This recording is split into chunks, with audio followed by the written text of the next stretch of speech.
I'm beginning my question. Ready? I like to start with a shout. You ready?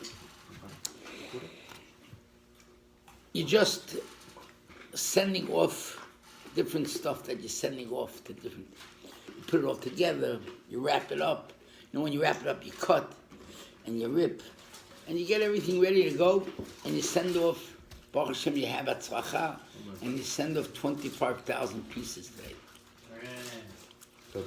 Can you imagine how much paper you left over with, and how much cardboards and everything?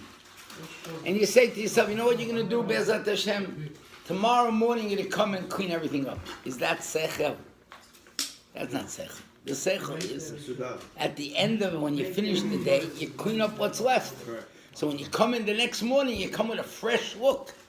And you get enthused to start the work, right? But if you're going to come back the next day and all that junk is going to be lying around in the place, and then you have to start bending down, picking it up, it already, you lose that cheshik for the day already. You start, like this, you clean up everything after the end of the day. Everything is clean. And you start the next morning with a chizuk, right? That's normal. So I'm asking, in the Bet HaMikdash, what's the first avodah in the Bet HaMikdash in the morning? Tumat HaDeshen. You clean off the Mizbeach, the Deshen. Shouldn't that have been the last avodah of the day? And the next morning you start with the tamid, the first korban. That should be start the first day. But you have the imurim are burning all night. One second. My good friend, when the imurim are burning, you think every time it burnt the whole night? Not true. Sometimes it took, but a lot of times it burnt before. So the Tumat HaDeshen should have been the last job of the day. Whenever it's possible. If let's say it's a day, you see Yosef is tiny me, but sometimes the coconut didn't burn up yet.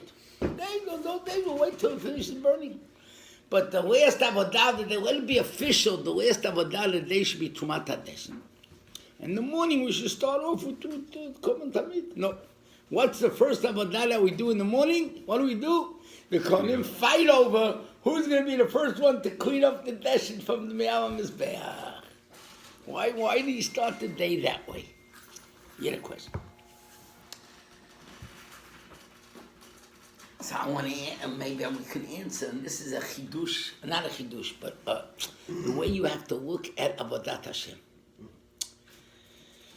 What HaKadosh Baruch Hu wanted when He gave the Avodah Tumat HaDeshen, which is really not the top avodah, because you see that the Kohen wears different begadim when he goes to make the Tumat HaDeshen. He doesn't wear the same begadim as normal. So it isn't that avodah like the Tamid. Still in all, HaKadosh Baruch Hu wants us, and it's in our hands. It's in a person's hands to take something and make it holy and lift it up, and it should be something that HaKadosh Baruch Hu should have such nachat ruach from it. In other words, it's not the avodah by its per se. It's not what you're doing. It's you who does it. The way you do it. The zrizut, the quick. The type of avodah that you put in. That gives it its holiness, and that gives it its level of closeness to Boyan. It's in your hands. HaKadosh Baruch Hu gave it to us. So HaKadosh Baruch Hu said this, start off the day with Tumat HaDeshen. Yeah. And what did the Kohanim do with the children? They're running to go do it. They're running up to Kevish to go do it. And they fought with each other who's going to do it. Yeah. And by showing that, they lift up this avodah.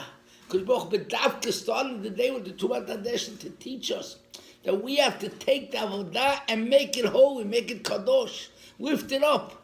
And we have that ability to do it. And that's what's Pesach also. Bring to Pesach. The Shloach Kodesh tells us that in the night of the Seder, it's not less than Yom Kippur, and we who do the Seder is not less than Kohen Gadol that goes into the Kachei HaKodeshim to do the Avodah, not less. We, Ashkenazim, put on the same baguette that we wear, the Kittul, the Yom Kippur, we put it on by the night of the Seder. So you want it on the holiday? What? All the holidays? No. Only Yom Kippur and Pesach, that's all.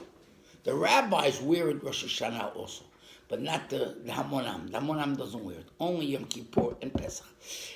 It's Yom Kippur, Pesach, the night of Pesach, is we get a chance to get close to the Bori Barach Shemo, as if Kohen Gadol when he's nichnas of. Now let me ask you the question. Yom Kippur, you don't eat, you don't drink. A Kohen would drink a Rabbi Yain. Could he go and do Avodah?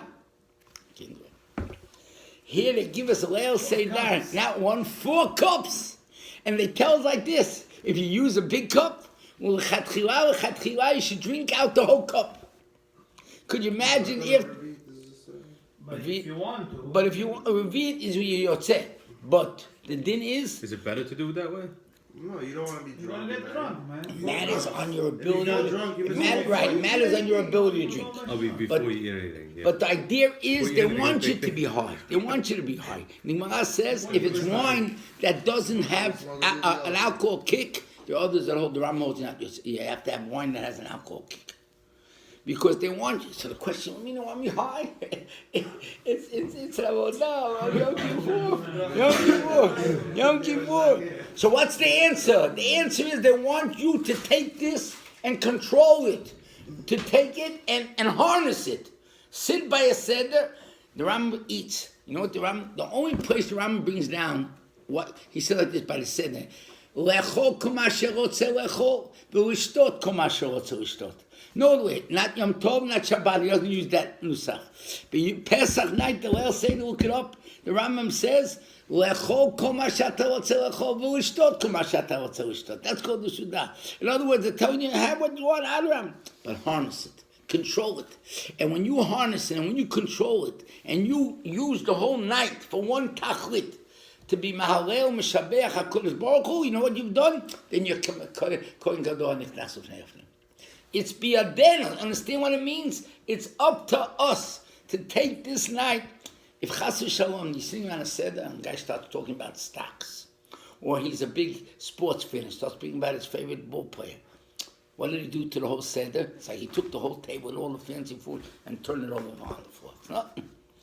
The seder is supposed to be concentrated on what thing?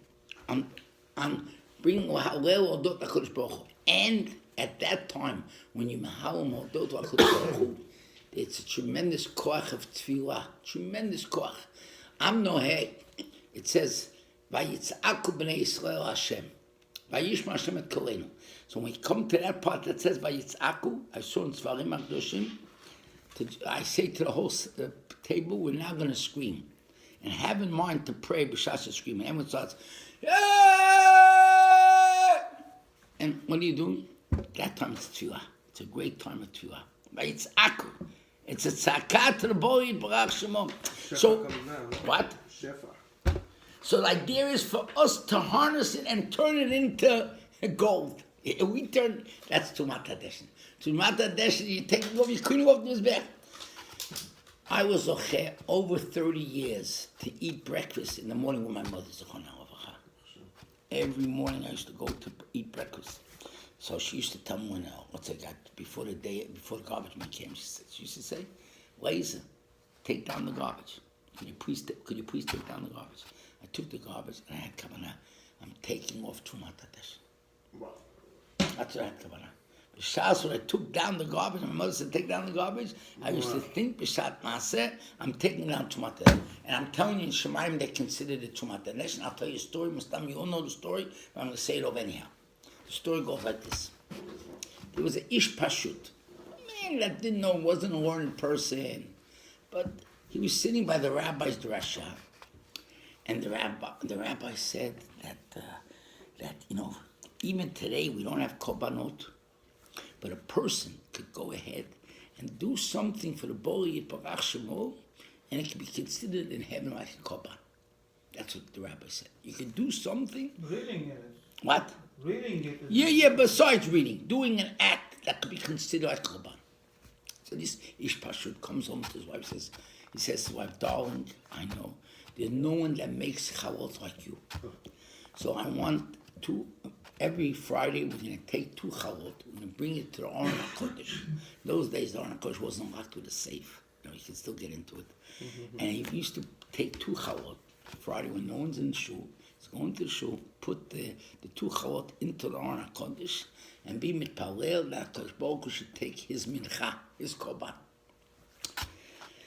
He went home. The chazan of the shul, who comes to prepare to get ready, always in those days, and it used to be, or maybe in that the chazan looks over the Sefer Torah to see that there's no mistake in the parsha. It says that you should be. So the chazan came into the shul, opens up the thing, sees two chalot sitting there. Smells good. He took the two chalot and brought it home to his wife. He says, someone left two chalot, what's going to be? Living in Aron HaKodesh? Took it home to his wife. The next day, this Ish Pashut waits to see. They open up the Aron HaKodesh, and the two chalot are gone. He comes home after that with his wife. He says, what? HaKodesh Baruch did it. He took the two chalot. So this went on for a good couple of weeks. Every week he used to bring two chalot to the shul and call it out. Chazan used to come and take it home. One day, one Friday, the guy puts in the two chalot, and the Rav happened to have to be back in shul. Walks into shul and he says, what's going on? He sees that guy taking two chalot and puts it in. He goes up and he says, what are you, an idiot? He says, mice are going to come and they're going to eat up the Sefer Torah. How do you put two chalot in Aron HaKodesh? He says to the Rav Shrita, with all due respects, I heard from you that you could do something that can be like a korban. So I'm bringing a korban to the Bori Bashma, and I'll prove you that I'm right, because every Shabbat, when we open up the Aron HaKodesh, it's gone. So you see that because Baruch took it. What? He goes over to the Chazan, he says, do you know anything about Chalot? And I bet sure. Every Friday, before Shabbat, I go there, I take the two Chalot and bring it home, and we have two beautiful Chalot for Shabbat. So he turns to the guy and says, you idiot, what you are. You see what that night, this is how I read the story. That night, It's a dream. he gets a dream. And the dream, the rabbi gets a dream. And they tell him at Shemayim that Motzei Shabbat, you're going to be passing away. The what? Yeah, Motzei Shabbat, you're saying goodbye to the world. Oh, it's done. Why? Why, he asked. Because these two chalot that he put in, the reach nechoach was like lechem hapalim to the boy Baruch Shemo. And you stopped it. You stopped. So the next day in shul, the rabbi got up, told over the story, and said, Ani Anush, and he's going to be piercing away this Motzei Shabbat. He wants to say goodbye. He wants to say goodbye to everyone. Did he tell him why? Yeah, he told over the story. That's how we know the story. The guy's probably... And Motzei Shabbat, he was niftar. So what do I want to bring out the story? It's not a crazy story. This is it. So what does it mean? This Ish Pashut was able to bring a nachat ruach to Bori Yitbarach Shemo with what? With two chalot. What's going on over here? So we are biyadenu. You know what I'm telling you? We are biyadenu to bring korbanot HaKadosh Baruch Hu. That's the job. You know what I'm telling you?